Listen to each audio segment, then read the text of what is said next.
तो अगली बार जब आप हॉलीवुड मूवी देख के ताली बजाना जिसमें एक महान ब्रिटिशर हिटलर से शूरवीरों की तरह लड़ रहा है, तो इस बात का जरूर ध्यान रखिएगा कि उस लड़ाई का जो खर्चा है वो आपके पूर्वजों की कमर तोड़ के निकाला गया था। अगली बार आपके सामने अगर कोई वेस्ट कंट्रीज का महिमा मंडन करे तो उससे ये जरूर पूछिएगा कि ईयर 1765 से लेके 1945 तक आगे चल के यही चीज इंडिया की हिस्ट्री को बदल के रख देती है। कुछ बिजनेस हाउसेस की हिस्ट्री पढ़ोगे जो लंबी लंबी बातें करते हैं कि हमारे ये बिजनेस मॉडल था, हमने इस तरीके से अपना बिजनेस बनाया, असल में सारे उस टाइम पे अंग्रेजों की दलाली करते थे। पूरा वेस्ट जो है ये फ्री ट्रेड की बहुत बात करता है, लेकिन Cambridge economic history of India में एक भी शब्द मेंशन नहीं किया इन्होंने। बहुत ही शॉकिंग है कि इवन आज की डेट तक डिस्ट्रिक्ट एडमिनिस्ट्रेटिव ऑफिसर को कलेक्टर बोला जाता है। आज की डेट का पूरा ये जो मॉडर्न कैपिटलिस्ट ग्लोबल सिस्टम है वो इसी लूट पे बना हुआ है। चोरी का पैसा मोड़ी से निकलता है।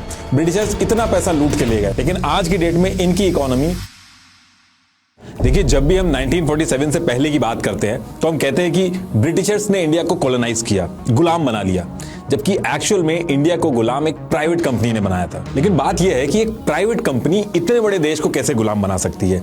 ऐसी क्या सिचुएशन बनी होगी उस टाइम पे कि 125 लोगों की बनाई हुई कंपनी 70,000 पाउंड लेके एक पूरे देश को गुलाम बना देती है। आप अपने आसपास लोगों से पूछ के देखिएगा, बिट्स एंड पीसेस में अलग अलग चीजें सुनने को मिलेंगी, लेकिन बहुत ही कम लोग हैं जो एक्चुअल स्टोरी जानते हैं कि कैसे इंडिया को एक प्लानिंग के तहत एक प्राइवेट कंपनी ने लूटा और फिर उसी कंपनी को एक इंडियन संजीव मेहता ने खरीद के बदला लिया। आप इंडिया में हो या इंडिया के बाहर, हमको कैसे गुलाम बनाया गया ये चीज किसी ना किसी डिस्कशन में हमारे सामने आती है।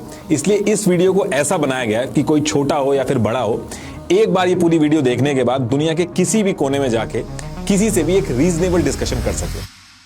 तो देखिए, इन सब चीजों की शुरुआत होती है ईयर 1599 में, जब स्पाइस यानी कि मसाले बहुत ही हाई वैल्यू कमोडिटी होते थे। ये जो ब्लैक पेपर यानी कि काली मिर्च वगैरह, इनकी इतनी मारामारी थी कि मर्चेंट इनको ब्लैक गोल्ड कहते थे, गोल्ड से कंपेयर किया जाता था। और उस टाइम पे स्पाइस ट्रेड पे डच का ज्यादा कंट्रोल था और ब्रिटेन के अंदर भी डच ही सप्लाई करते थे, इनकी मोनोपोली थी। अब ईयर 1599 के मिड में डच ब्लैक पेपर यानी कि काली मिर्च के ऊपर 5 शिलिंग्स बढ़ा देते हैं। शिलिंग उस टाइम की करेंसी थी। तो इस तरीके की मनमानी को लेकर ब्रिटिशर्स काफी नाराज हो जाते हैं और उसके एक महीने बाद यानी कि 24 सितंबर 1599 को 24 rich merchants city of London के हॉल स्ट्रीट में दिन के टाइम में इकट्ठा होते हैं और डिसाइड करते हैं कि डच जो है ये मनमानी कर रहे हैं, हमें अपना खुद का स्पाइस ट्रेड करना होगा। और फिर ये लोग 125 शेयर होल्डर्स को कन्विंस करके 72,000 पाउंड इकट्ठा करके एक कंपनी बनाते हैं जिसका नाम था the governor and company of merchants of London trading into the east Indies. तो कंपनी तो ये लोग बना लेते हैं, उसके बाद इनको अप्रूवल भी लेना था क्वीन एलिजाबेथ फर्स्ट से, क्योंकि ये लोग ऐसे ही डिसाइड करके दुनिया भर में ट्रेड नहीं स्टार्ट कर सकते थे।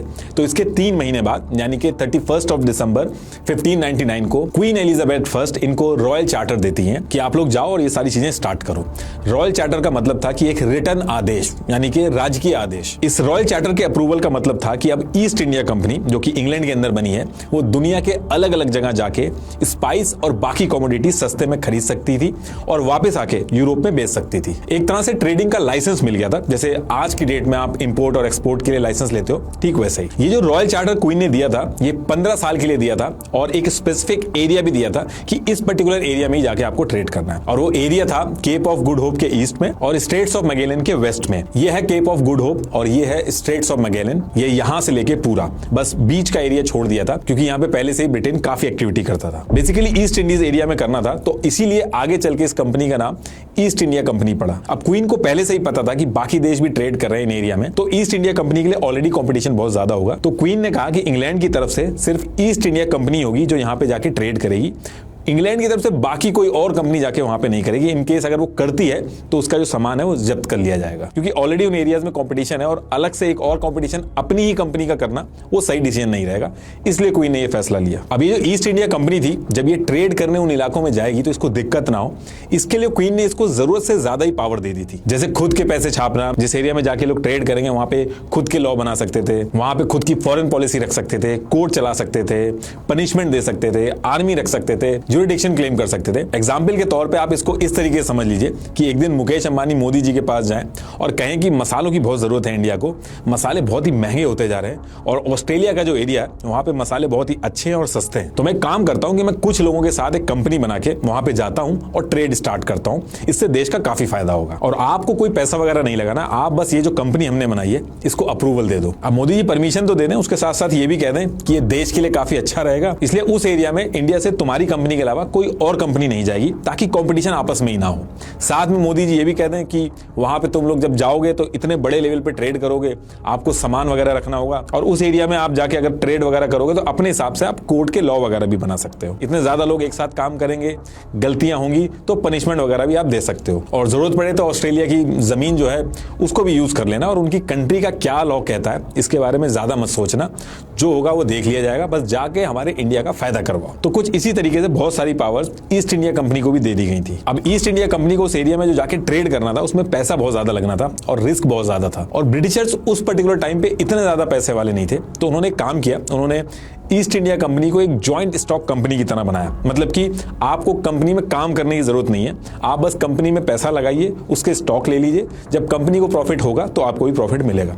ठीक उसी तरीके से जिस तरीके से अभी आप शेयर्स खरीदते हैं, ठीक वही चीज ईस्ट इंडिया कंपनी का सिर्फ एक ही ऑब्जेक्टिव था कि अपना मुनाफा करना, और जिन शेयर होल्डर्स ने इस पे पैसा लगाया था उनको प्रॉफिट बना के देना, चाहे उसके लिए रूल टूटे या किसी का नुकसान हो या ह्यूमैनिटी का नुकसान हो, इससे उनको कोई मतलब नहीं था। और ये लोग रूल वगैरह तोड़ने में भी झिझक नहीं रहे थे, क्योंकि क्वीन का सपोर्ट था इन्हें। ईस्ट इंडिया कंपनी जो करने वाली थी इसमें काफी रिस्क था, इसलिए इनको वर्कर्स भी नहीं मिल रहे थे, तो इन्होंने शुरू में लंदन में जो न्यू गेट की जेल थी वहां से लोगों को उठाया, और कुछ लोगों को लंदन के बेडलैम लुनाटिक असाइलम से उठाया। अब ये सारी चीजें होने के बाद ये लोग शिप लेके इंडोनेशिया के पास मलुकू आइलैंड की तरफ निकलते हैं, और शुरू में इनका इंडिया के अंदर जाने का कोई प्लान नहीं था। मलुकू आइलैंड पे स्पाइस ट्रेड काफी होता था, लेकिन जब ये लोग यहाँ पहुंचते हैं तो इस एरिया में स्पेनिश, पोर्चुगीज और डच ट्रेडर्स पहले से ही ट्रेड कर रहे थे।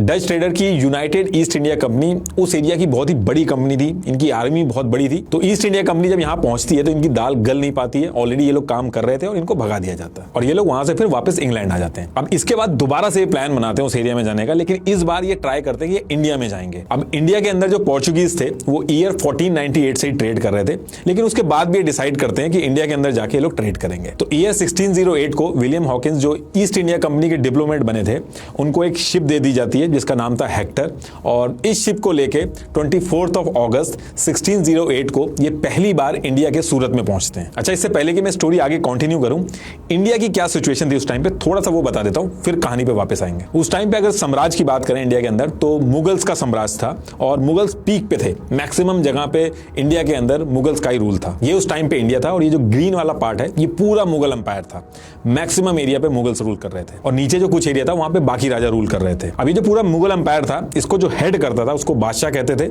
और ये पूरा मुगल एम्पायर 12 सूबों में डिवाइडेड था, जिसको प्रोविंस कहते थे। जैसे आज की डेट में स्टेट्स होते हैं, तो इसी तरीके से वो डिवाइडेड था। प्रोविंस जो थे इनको सूबेदार यानी कि गवर्नर हेड करते थे, और गवर्नर का ये काम था जो लोकल पब्लिक वगैरह थी उनसे टैक्स वगैरह वो लेती थी, और जो मुगल एम्परर था उसको देती थी। तो इस तरीके से मुगल एम्पायर की जो आर्मी वगैरह थी वो मेंटेन होती थी। और जो ब्रिटेन था उस टाइम पे इंडिया के कंपैरेटिवली एक गरीब देश था। उस टाइम पे इंडिया को एक इंडस्ट्रियल पावर हाउस माना जाता था, और एक दो एरिया की बात नहीं थी, उस टाइम पे पूरी दुनिया में टेक्सटाइल मैन्युफैक्चरर था इंडिया। अभी जैसे चाइना पूरी दुनिया की मैन्युफैक्चरिंग का 28% हिस्सा पैदा करता है, उस टाइम पे इंडिया अकेले 25% करता था। अगर अभी भी आप ध्यान दोगे तो कई सारे क्लोथिंग के जो नाम थे, शॉल, पैजामा, खाकीज, कमरबंद, ये सब दुनिया भर में उसी टाइम पे फेमस हुए थे। और पूरे यूरोप की भी इकोनॉमी को आप जोड़ दो, उससे भी बड़ी इकोनॉमी थी इंडिया की। आज के स्टैंडर्ड से अगर हम कंपेयर करें तो $21 ट्रिलियन के बराबर थी। तो उस टाइम पे इकोनॉमिक पावर तो था ही इंडिया, इसके साथ साथ मुगल्स जो थे वो भी बहुत पावरफुल थे। तो इंडिया पूरे वर्ल्ड में उस टाइम पे एक सुपर पावर की तरह था। तो अब वापस आते हैं अपनी स्टोरी पे। 24 अगस्त 1608 को विलियम हॉकिंस इंडिया के सूरत में पहुंचते हैं। सूरत में पहुंचने के बाद विलियम को समझ में आ गया था कि यहाँ पे ऑलरेडी जो पोर्चुगीज ट्रेडर्स हैं इनकी मुगल से अंडरस्टैंडिंग काफी ज्यादा है, और ये काफी टाइम से ट्रेड कर रहे हैं। और विलियम को ये भी समझ में आ गया कि अगर यहाँ भी ट्रेड करना है तो मुगल्स जो हैं उनको इंप्रेस करना होगा, उनकी परमिशन लेनी होगी। और उस टाइम पे आगरा जो था वो कैपिटल था इंडिया का, और वहीं से सारे अप्रूवल वगैरह मिलते थे। तो विलियम सूरत से उठ के सीधे आगरा पहुंचते हैं, और जैसे तैसे करके जहांगीर से बात करने की कोशिश करते हैं, और जहांगीर को इंप्रेस करने के लिए काफी चापलूसी भी करते हैं। जैसे ये थे गोरे, लेकिन ये अफगान ड्रेस पहन के गए वहां पे, और टूटी फूटी टर्किश लैंग्वेज में बात करने की कोशिश कर रहे थे, और कई तरीके के गिफ्ट्स भी लेके गए थे। अब पहली चीज, जो मुगल्स थे वो ब्रिटिशर्स के साथ काम करके पोर्चुगीज ट्रेडर को नाराज नहीं करना चाहते थे, और दूसरी चीज, मुगल्स ब्रिटिशर्स को काफी गंवार और असभ्य समझते थे, तो इनको बिल्कुल भी एंटरटेन नहीं किया। बस जब ये जा रहे थे विलियम, तो इनको एक आर्मेनियन क्रिश्चियन वाइफ को गिफ्ट कर दिया था। इसके बाद एक बार और ये लोग शिप लेके सूरत आते हैं, लेकिन लोकल ऑफिशियल जो थे सूरत के, उन्होंने पोर्चुगीज ट्रेडर के डर से इनको वापस भेज दिया। इधर ईस्ट इंडिया कंपनी के जो ऑफिशियल्स थे वो ट्राई कर रहे थे कि कुछ बात बन जाए मुगल से, और उधर ब्रिटेन में 24 मार्च 1603 क्वीन एलिजाबेथ फर्स्ट की डेथ हो जाती है और सेम डे ब्रिटेन के नए किंग बनते हैं किंग जेम्स। इसके बाद ईस्ट इंडिया कंपनी के जो डायरेक्टर थे वो किंग जेम्स से मिलते हैं और उनसे रिक्वेस्ट करते हैं कि अगर वो ऑफिशियल डिप्लोमेट भेजेंगे तो उनकी बात ज्यादा सीरियसली ली जाएगी और हो सकता है उनका काम बन जाए। किंग जेम्स जो थे वो इस बात को मान जाते हैं और 18 सितंबर 1615 को अपना एक official ambassador sir Thomas Roe को शिप से सूरत भेजते हैं। सर थॉमस एक स्मार्ट आदमी था, उसने विलियम हॉकिंस की तरह गलतियां नहीं की। वो जहांगीर से जाके मिला और उसने जहांगीर को इंग्लैंड से ट्रेड करने के फायदे समझाए। उसने समझाया कि जब ईस्ट इंडिया कंपनी यहां पे आके ट्रेड करेगी तो सालाना आपको पैसा देगी ट्रेड करने का, इससे आपका भी फायदा होगा। जहांगीर को थॉमस की बात समझ में आती है और 3 साल लगातार ट्राई करने के बाद जहांगीर एक शाही फरमान जारी करते हैं जिसमें लिमिटेड एरिया में ईस्ट इंडिया कंपनी को ट्रेड करने के लिए अलाउ किया जाता है और इसके बदले में ईस्ट इंडिया कंपनी साल का पैसा देगी। तो सबसे पहले सूरत में फैक्ट्री खोलने को अलाउ करते हैं विद लिमिटेड ट्रेडिंग राइट्स। अब इसके बाद सर थॉमस इंग्लैंड वापस आने के बाद ईस्ट इंडिया कंपनी के जो डायरेक्टर थे इनको समझाते हैं कि मुगल्स काफी स्ट्रांग है, इनसे लड़ाई करना कोई ऑप्शन नहीं है, इसलिए तुम अंदर लैंड में घुसने की बजाय जितने भी सी पोर्ट्स हैं उनके थ्रू अपना ट्रेड करो और इंडिया से सस्ते में सामान खरीद के यूरोप में महंगे में बेचो। तो ईस्ट इंडिया का काम जो था वो इंडिया के अंदर स्टार्ट तो हो गया था, लेकिन इनके एम्बिशंस बहुत बड़े बड़े थे। तो इन्होंने गोलकोंडा के सुल्तान से बात करके आंध्र प्रदेश के मछलीपट्टनम में परमिशन लेके दूसरी फैक्ट्री खोल ली। इसके बाद ईयर 1620 में पटना में तीसरी कंपनी खोली, लेकिन वो चली नहीं तो 1 साल में बंद करना पड़ा उसको। ईस्ट इंडिया कंपनी को शुरू में इंडिया के अंदर ऑप्शंस कम मिल रहे थे, लेकिन आने वाले 20 साल तक इनको जहां जहां भी मौके मिले इन्होंने अपना जो ट्रेडिंग का वॉल्यूम था वो बहुत तेजी से बढ़ाया और जिस एरिया में थे वहां पे अपनी पकड़ बहुत मजबूत कर रहे थे, क्योंकि जहां जहां पे ये लोग ट्रेड स्टार्ट कर रहे थे वहां पे डेवलपमेंट भी हो रहा था तो लोग भी उस एरिया में ज्यादा सेटल हो रहे थे। इसके बाद साल आता है 1640 और तब तक ये अपने पैर काफी जमा चुके थे। इनको रियलाइज हुआ कि विजयनगर एम्पायर जो है वो काफी कमजोर हो रहा है, तो ये लोग अभी तक तो कहीं भी लड़ाई वगैरह नहीं करते थे, बस एरिया देख के राजा को अलग अलग तरीके से लालच देते थे और ट्रेड करने के ऑप्शन देखते थे। तो सेम चीज इन्होंने विजयनगर के राजा के साथ भी की, कोई लड़ाई झगड़ा नहीं किया, उनको कन्विंस करा कि उनका कैसे फायदा हो सकता है और उस एरिया में जाके ट्रेड करने की बात करी। और फायदे की बात सुनकर राजा ने इनको 3 माइल्स लॉन्ग एक एरिया दे दिया और ये जो एरिया था एक फिशिंग विलेज था जिसको मद्रासपट्टनम कहते थे। देखिए राजा एरिया इसलिए देते थे क्योंकि इतने सारे आदमी इन्वॉल्व होते थे ट्रेड करने में, तो एक एरिया डिसाइड करके उनके रहने वगैरह का जो इंतजाम होता था वो सेपरेट कर दिया जाता था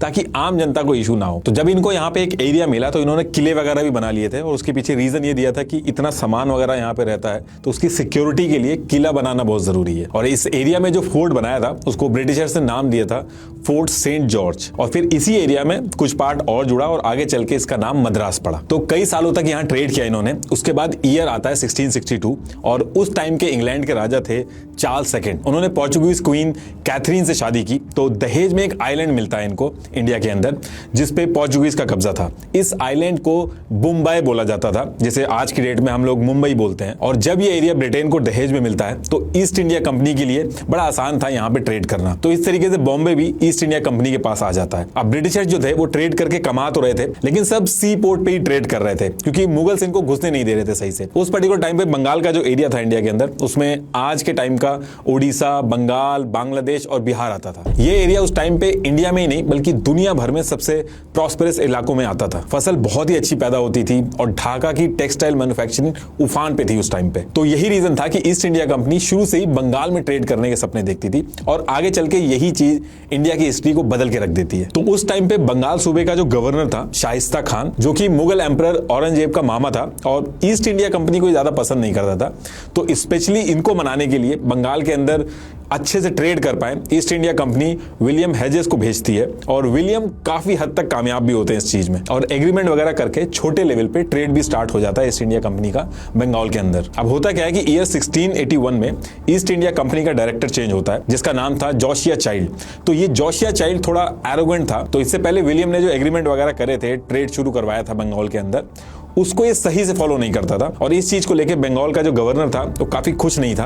तो उसने टैक्स को 2% से बढ़ा के 3.5% कर दिया था। जोशिया चाइल्ड थोड़ा अकड़ू किस्म का था, उसने इसको मानने से मना कर दिया और धमकी भी दी कि अगर इस तरीके से आप टैक्स वगैरह बढ़ाओगे तो हम टैक्स भी नहीं देंगे और चित्तागोंग को भी कैप्चर कर लेंगे।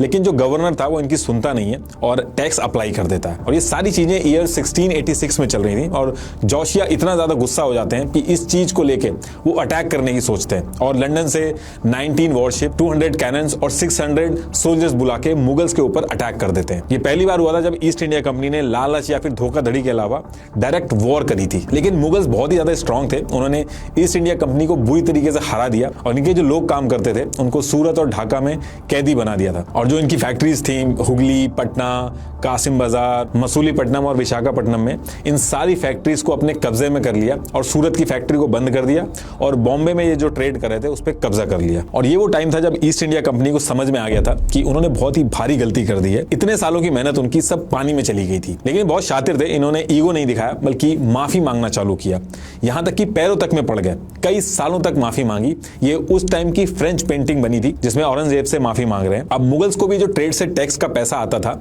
उसकी आदत लग चुकी थी। और फिर इसके कुछ साल बाद ईयर 1690 में इनको माफ कर दिया जाता है, लेकिन 1.5 लाख रुपीस का जुर्माना लगा दिया जाता है। और इस पर्टिकुलर टाइम के बाद ईस्ट इंडिया कंपनी चुपचाप कई सालों तक ट्रेड करती रहती है और सही टाइम का वेट करती है। अब साल आता है 1707 और इस साल औरंगजेब की जो है वो डेथ हो जाती है। अब इनकी डेथ के बाद मुगल एम्परर जो था वो बहुत वीक पड़ जाता है और back to back emperor change हो रहे थे। औरंगजेब के बाद आजम शाह आए, मुगल एम्परर बने वो। फिर कुछ टाइम बाद शाह आलम फर्स्ट आए, फिर वो मुगल एम्परर बने। फिर जहांगीर शाह आए और उसके बाद फिर फारूक सियार एम्परर बने। अगले 10 साल तक यही सब चलता रहता है और मुगल एम्पायर बहुत ही ज्यादा वीक हो गया होता है। अब इसके बाद ईयर आता है 1717 और उस टाइम पे मुगल एम्परर थे फारूक। अब जैसे कि मैंने बताया था कि ईस्ट इंडिया कंपनी शुरू से ही बंगाल के अंदर ट्रेड करना चाहती थी, क्योंकि यहां से ट्रेड करके लोग बहुत ज्यादा कमाते थे। अब इस चीज के लिए इन्होंने एम्परर फारूक को बैक टू बैक गिफ्ट भिजवाना चालू किया। और एक William Hamilton east India company का एक सर्जन था, उसने फारूक की कोई एक बीमारी भी सही कर दी थी। अब इस चीज से फारूक जो था वो बहुत ही इंप्रेस हुआ और ईस्ट इंडिया कंपनी की रिक्वेस्ट पे फारूक ने बंगाल के सूबेदार यानी गवर्नर को फरमान भेजा कि east India company free trade करेगी, मतलब कि जो इंपोर्ट और एक्सपोर्ट होंगे उसके ऊपर अलग से टैक्स नहीं जाएगा और जो सालाना टैक्स जाता था वो जाएगा। मतलब कि जो इंपोर्ट एक्सपोर्ट सामान इधर से उधर जो जाता है उस पर टैक्स नहीं लगेगा, अब वो फ्री में करेंगे। लेकिन जो एनुअल टैक्स जाता था उसकी पेमेंट जो 3000 रुपए थी वो ये देते रहेंगे। इसको दस्तक भी कहा जाता था उस टाइम पे। तो ईस्ट इंडिया कंपनी के चीफ ऑफ फैक्ट्री जो थे उनको ये भी परमिशन मिल गई थी कि ये बिना किसी चेकिंग के इधर से उधर सामान ट्रांसफर कर सकते थे। बंगाल के जो गवर्नर थे उनको ये सारी चीजें ठीक नहीं लग रही थी, लेकिन वो मुगल एम्पायर से जुड़े हुए थे तो उनको मानना पड़ा। अब देखिए, जैसे मैंने शुरू में बताया था कि पूरा मुगल एम्पायर जो था वो सूबों में बटा था, यानी कि प्रोविंस में बटा हुआ था और हर सूबे यानी प्रोविंस को गवर्नर संभालते थे। तो जब मुगल एम्पायर वीक पड़ने लगा और राजा टिकते नहीं थे तो इनमें से कई सारे सूबे थे वो मुगल एम्पायर से अलग हो गए, यानी कि इंडिपेंडेंट होके एज अ किंगडम ऑपरेट करने लगे। और जो गवर्नर थे वो अपने आप को नवाब बना लिया था उन्होंने। अब ऐसे बंगाल के जो गवर्नर थे उन्होंने भी खुद को इंडिपेंडेंट कर दिया था, नवाब घोषित कर दिया था। लेकिन उसके बाद भी वो मुगल एम्पायर जो था पूरा उसको टैक्स देते थे। जैसे बाकी कुछ थे सूबे, उन्होंने टैक्स देना तक बंद कर दिया था। तो टैक्स बंद होने की वजह से जो मुगल एम्पायर था वो फाइनेंशियली वीक हो रहा था। और इसी बीच में जो मराठा सिख थे उन्होंने भी मुगल्स के ऊपर अटैक किया और काफी सारा एरिया जो था वो अपने पास रख लिया था। और इसके साथ साथ दिल्ली के आसपास मुगल आर्मी के पश्तून, मर्सरीज, रोहिलास थे, उन्होंने अपनी खुद का किंगडम बना लिया था। ऐसे कर करके सारे छोटे छोटे किंगडम बन गए थे। ईयर 1707 में औरंगजेब की जब डेथ हुई थी तो उससे पहले ये मैप था और मरने के बाद आगे चल के इतने मुगल रूल्ड एरिया बचे थे। मुगल का पूरा खजाना खाली हो गया था। मुगल एम्पायर के पास रेवेन्यू का एक ही सोर्स बचा था, वो था बंगाल। सिर्फ बंगाल से ही टैक्स रेवेन्यू आता था, बाकी सब जगह से बंद हो गया था और वो सब इंडिपेंडेंटली काम कर रहे थे अपना। अब इसके बाद होता क्या है कि ईयर 1756 में बंगाल के जो नवाब थे अलीवर्दी खान, इनकी डेथ हो जाती है और बंगाल के नए नवाब बनते हैं सिराजुद्दौला। ये काफी स्ट्रिक्ट रूलर थे, इनको ब्रिटिशर्स की एक्टिविटी से बहुत ज्यादा दिक्कत थी।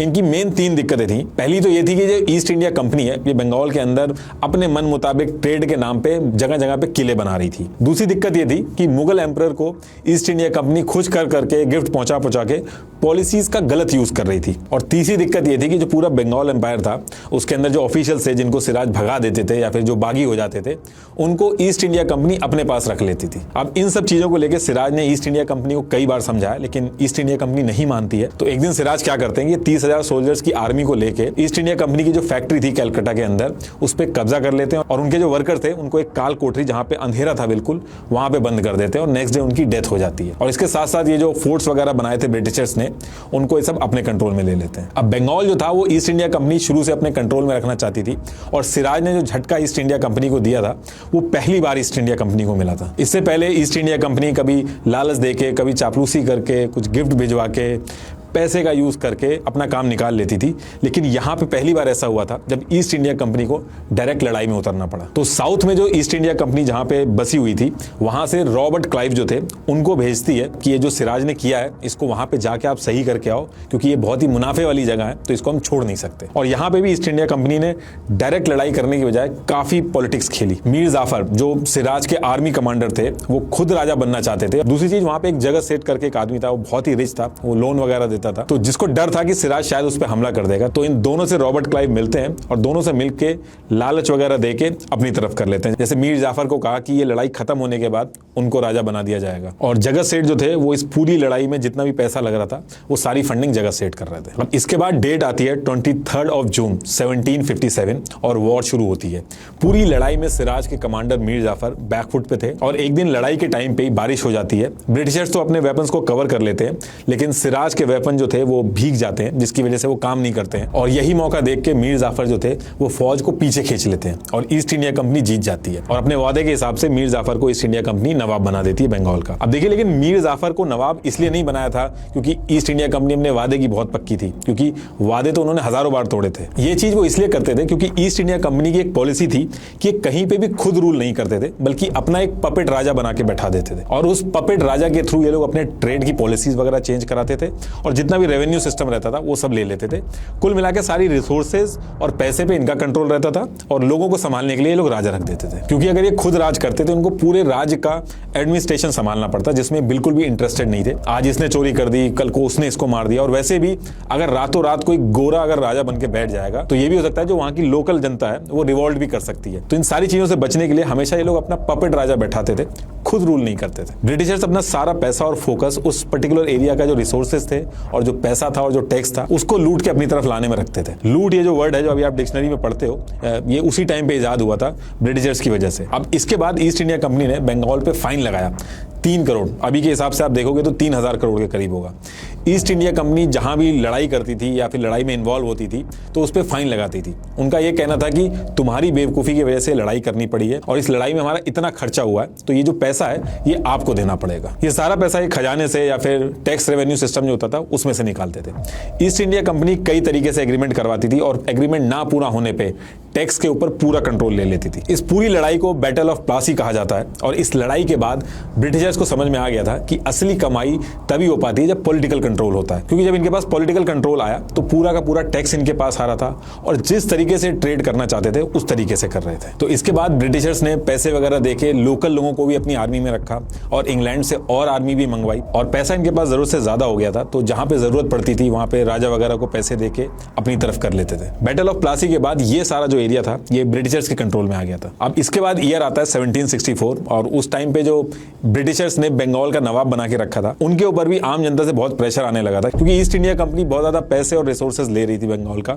तो इससे लोगों का भी बहुत प्रेशर बन रहा था। तो इन सारी चीजों की वजह से बंगाल के जो नवाब थे वो अवध के नवाब और Mughal emperor east India company के खिलाफ लड़ाई शुरू कर देते हैं। इसको बैटल ऑफ बक्सर भी बोला जाता है। लेकिन यहाँ पे भी इनकी कोऑर्डिनेशन सही नहीं थी, तो ये लड़ाई भी ईस्ट इंडिया कंपनी से लोग हार जाते हैं। इसके एक साल बाद 1765 में ट्रीटी ऑफ इलाहाबाद हुई, जिसमें रॉबर्ट क्लाइव जो थे उन्होंने खुद को बंगाल का गवर्नर और कमांडर ऑफ चीफ घोषित कर दिया था। और इसके साथ साथ जितने भी दीवानी राइट्स थे ईस्ट इंडिया कंपनी ने खुद के पास रख लिए थे। मतलब कि बंगाल के अंदर अब जितना भी रेवेन्यू कलेक्ट होगा उस सब पे ईस्ट इंडिया कंपनी का हक होगा। इस पूरे गेम को अगर मैं बहुत ही सिंपल तरीके से समझाऊं, एक एग्जांपल समझाऊं, जैसे अभी हमारे यहाँ क्या होता है कि गवर्नमेंट टोल प्लाजा का जो कलेक्शन होता है वो प्राइवेट कंपनी को दे देती है कि आप जितना मर्जी टोल कलेक्ट करो, बस साल का एक फिक्स अमाउंट हमें दे देना और उसका मेंटेनेंस वगैरह सब आपको देखना होगा। लेकिन अगर ऐसा मान लो कि आप ये जो टोल कलेक्टर है ये बहुत ज्यादा पावरफुल हो जाए, जो सरकार के हेड हैं उनको किडनैप कर लें या मार दें या उनको किसी तरीके से कन्विंस कर लें अपनी तरफ, और ये जितने भी ठेके हैं इन सब की जो पेमेंट आ रही है वो अपने पास रख लें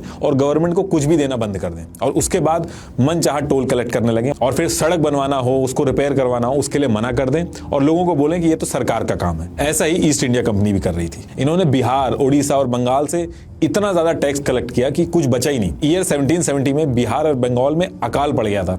70 लाख से 1 करोड़ लोगों की डेथ हो गई थी। अब आप बोल सकते हो कि अकाल तो नेचर की वजह से होता है, लेकिन इसका मेन रीजन जो था उसके पीछे ईस्ट इंडिया कंपनी की एग्रेसिव पॉलिसी थी। और जब इस भुखमरी से लोग मर गए थे तो जो मरे हुए लोग थे उनका जो टैक्स बनता था वो जिंदा लोग जो थे उनसे कलेक्ट किया गया, और जो गेहूं वगैरह भी बचा था उन सबको भी अपने पास रख लिया।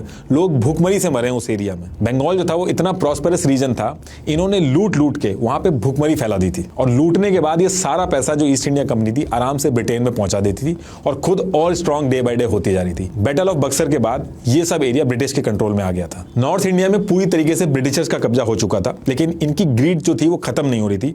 बाकी जो साउथ का एरिया था वहां पे भी कैसे कब्जा किया जाए, वहां का जो ट्रेड है उसको भी अपने कंट्रोल में कैसे लिया जाए, इन सब चीजों में इनका दिमाग चल रहा था। तो देखिए ये जो है ये है मैसूर, और ये जो सी साइड है इसको मलाबार कोस्ट कहते हैं, और यहां से ट्रेड होता था। और मैसूर के जो राजा थे वो इस पे कंट्रोल करते थे, और इस एरिया पे, और ये जो पोर्ट है जो मैंने मलाबार कोस्ट बताया, इस पे ब्रिटिशर्स की नजर थी। मैसूर के राजा थे हैदर अली और उनके बेटे थे टीपू सुल्तान। ये लोग ईस्ट इंडिया कंपनी की कोई भी एक्टिविटी मैसूर के एरिया में नहीं चलने देते थे, और इन सारी चीजों की वजह से जो ईस्ट इंडिया कंपनी थी वो मलाबार कोस्ट से ट्रेड नहीं कर पा रही थी। अब इसके पीछे एक तो रीजन ये था कि जो मैसूर का किंग था उसको ईस्ट इंडिया कंपनी की हरकतों के बारे में पता था, और दूसरी चीज ये थी कि इस कोस्ट से, जो मलाबार कोस्ट था, यहां से ये राजा फ्रेंच कंपनीज के साथ ट्रेड करता था, तो वहां पे कन्फ्लिक्ट होता, इसलिए ब्रिटिशर्स को ये लोग दूर रखते थे। और यही सारी चीजों की वजह से 1761 में वॉर हुई मैसूर किंगडम में और ईस्ट इंडिया कंपनी के बीच में।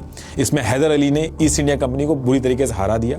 फिर 1780 में फिर से वॉर हुई, इसमें फ्रेंच ने भी मदद की थी। तो हैदर अली, उनके बेटे थे टीपू सुल्तान, और इस वॉर के बीच में ही हैदर अली की डेथ हो जाती है। तो उसके बाद टीपू सुल्तान राजा बनते हैं, और ईयर होता है 1783। अब क्योंकि ये सारा लड़ाई के बीच में ही हुआ था, तो इस पर्टिकुलर लड़ाई में टीपू सुल्तान के हाथ से काफी एरिया निकल जाता है जो कि ईस्ट इंडिया कंपनी को चला जाता है। उसके बाद एग्रीमेंट हो जाता है, लेकिन टीपू सुल्तान को पता था कि ये लड़ाई जो ईस्ट इंडिया कंपनी से है ये दोबारा फिर से होगी, और इस बार वो तैयारी करना शुरू कर देते हैं। टीपू सुल्तान एक मॉडर्नाइज्ड टेक्नोक्रेट थे, वो फ्रेंच से नए नए वेपन इंपोर्ट करने लगे और अपनी आर्मी को काफी मॉडर्नाइज किया। और इधर ईस्ट इंडिया कंपनी भी प्लान कर रही थी टीपू सुल्तान के ऊपर अटैक करने का, और इस बार जब अटैक करती है ईस्ट इंडिया कंपनी, मराठा और हैदराबाद के जो निजाम थे उनसे सपोर्ट लेती है, और उसके बाद हमला करती है।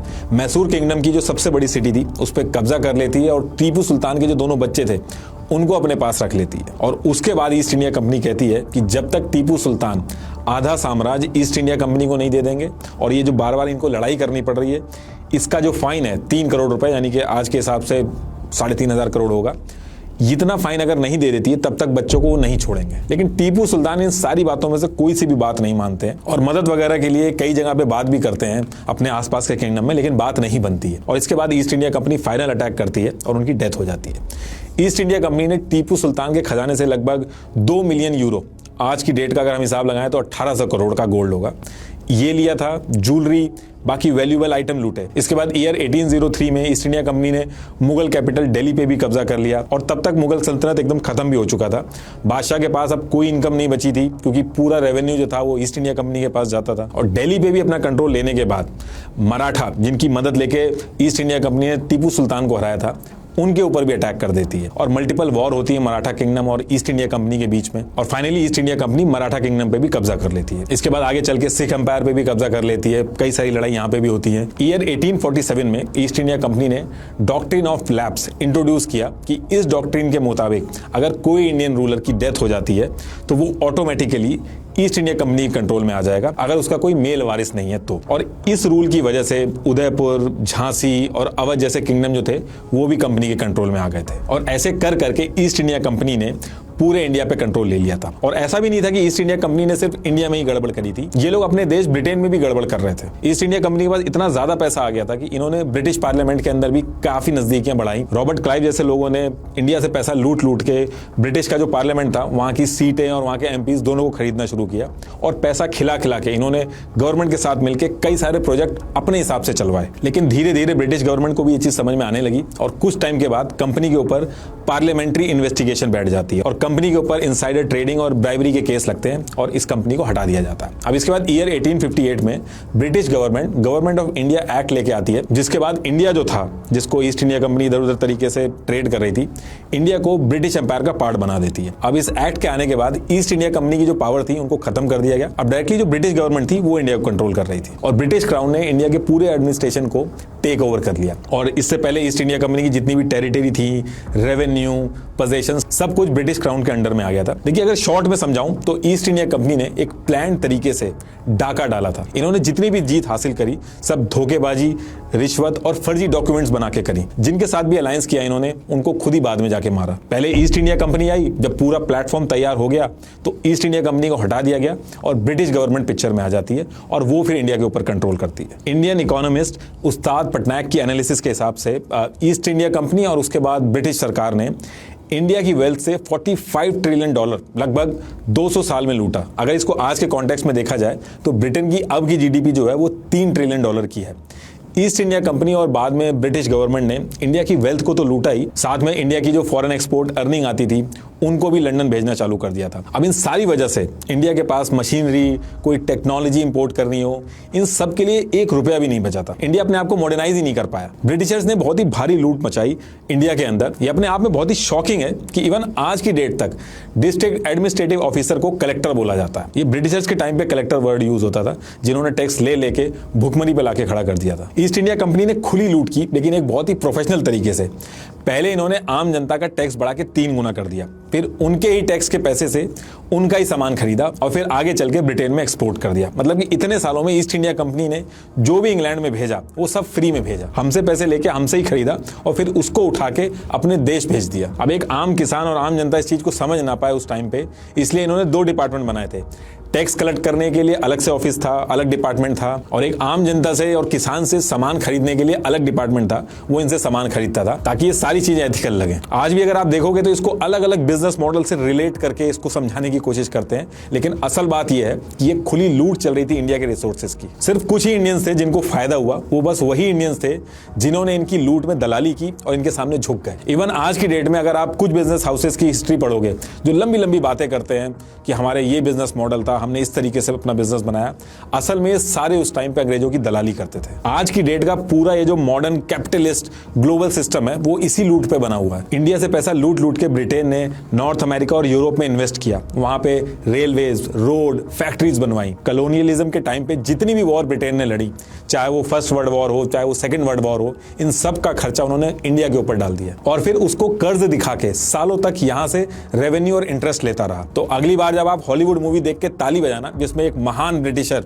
हिटलर से शूरवीरों की तरह लड़ रहा है, तो इस बात का जरूर ध्यान रखिएगा कि उस लड़ाई का जो खर्चा है वो आपके पूर्वजों की कमर तोड़ के निकाला गया था। आज की डेट में सबको सिखाया जाता है कि यूरोप और अमेरिका के देश इसलिए एडवांस बने क्योंकि वो बहुत ही इनोवेटिव थे। हमारे यहाँ से भी जो लोग बाहर पढ़ने जाते हैं या बाहर के राइटर्स को पढ़ते हैं, वो इस चीज को बड़ी आसानी से मान लेते हैं कि ये लोग हमसे ज्यादा इनोवेटिव हैं। लेकिन देखिए, जो असली हिस्ट्री है ना, वो ना तो इंडियन स्टूडेंट्स को पढ़ाई जाती है और ना ही ब्रिटिशर्स के बच्चों को पढ़ाई जाती है। आज की डेट में पूरा वेस्ट जो है ये फ्री ट्रेड की बहुत बात करता है, लेकिन Cambridge economic history of India में एक भी शब्द मेंशन नहीं किया इन्होंने कि ईयर 1700 से 1846 के बीच में एशियन टेक्सटाइल के खिलाफ इन्होंने कितनी कड़ी पॉलिसी अपना रखी थी। अगली बार आपके सामने अगर कोई वेस्ट कंट्रीज का महिमा मंडन करे तो उससे ये जरूर पूछिएगा कि ईयर 1765 से लेके 1945 तक इंडिया की जो एक्सपोर्ट सरप्लस अर्निंग थी उसका क्या किया इन्होंने। ये सारी चीजें ये लोग लिखते क्यों नहीं अपनी बुक्स में। आजादी के बाद इवन आज की डेट तक इंडिया जिन दिक्कतों में फंसा हुआ है उनमें से ज्यादातर का जो सेंटर है वो ब्रिटिश राज ही है, चाहे वो हमारा करप्ट सिस्टम हो, इनफेक्टिव जुडिशियल सिस्टम हो,